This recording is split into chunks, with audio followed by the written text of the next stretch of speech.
Всем привет! Сегодня готовим очень вкусный сезонный пирог из тыквы. Наверное, это самый простой пирог из возможных. Меня зовут Галина Артеменко, и вы смотрите канал «Жизнь вкусная».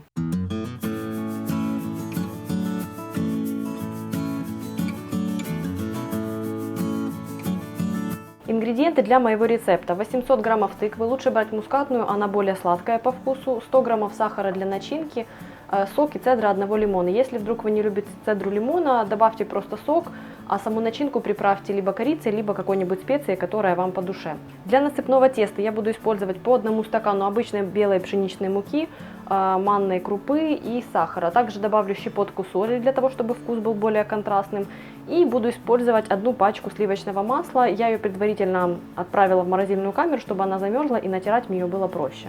На моем канале уже есть тыквенный пирог американского типа с нежной, практически кремовой начинкой. Ссылку на него я оставлю в описании к этому видео, там же продублирую список всех ингредиентов. Для приготовления теста, насколько это можно назвать тестом, я смешиваю все сухие ингредиенты.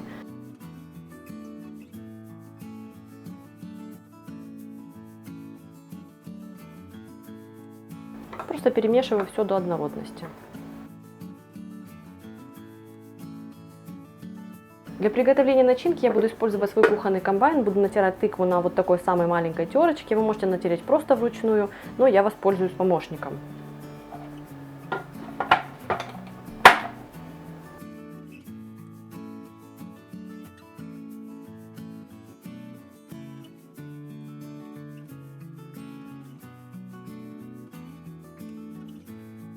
Натираю цедру лимона на мелкой терке.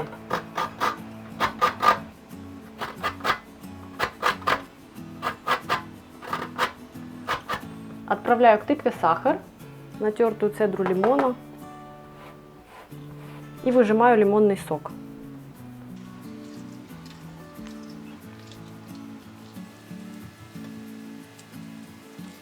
Перемешаю начинку до однородности.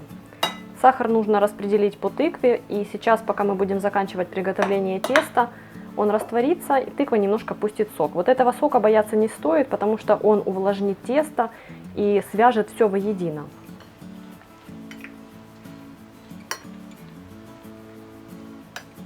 Натираю на терке сливочное масло в сухую смесь.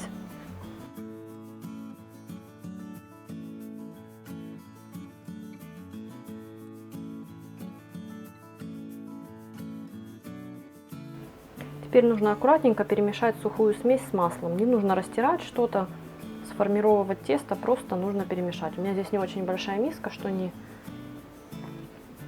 очень удобно. Но большая у меня занята тыквенной начинкой, поэтому буду уже делать все аккуратненько в этой. Если масло где-то сбилось, пока я его натирала, то я его просто вот расплющиваю руками до такой вот плоской фракции. Получается такой себе вариант рубленого теста, которое мы не доводим до состояния теста. Ссылку на то, как я готовлю рубленое тесто, я оставлю в описании к видео.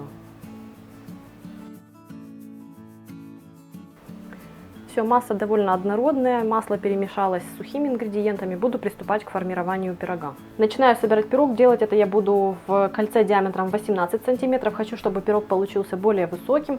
Если вы хотите более плоский пирог, просто возьмите форму большего диаметра. Сперва на дно я отправляю треть сухой смеси.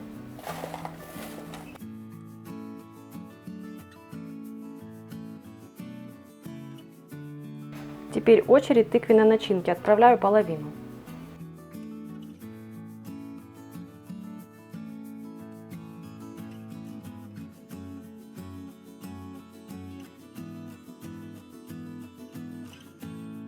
Сок, который выделился, тоже отправляю сюда. Вот смотрите, у меня здесь немножко проступил сок, ничего страшного в этом нет. Вниз я постелила пергамент, когда пирог выпечется и схватится, мы потом это все уберем, будет все красиво. Поверх тыквы отправляю еще треть сухой смеси.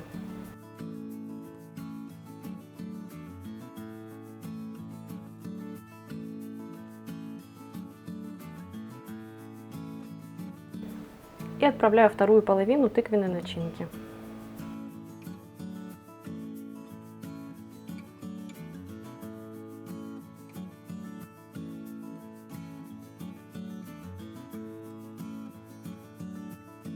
Завершаю все слоем сухого теста. Благодаря тому, что в составе теста есть манка, она хорошо впитывает влагу, поэтому бояться, что пирог получится слишком мокрым, не стоит.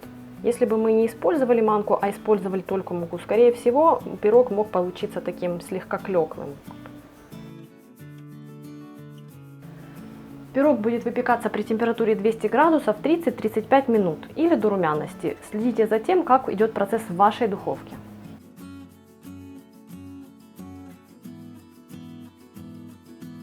После выпечки дайте пирогу остыть и только потом вынимайте из формы. Сразу после выпечки он очень нежный и хрупкий, а вот после того, как остынет, вы без проблем нарежете его на порции.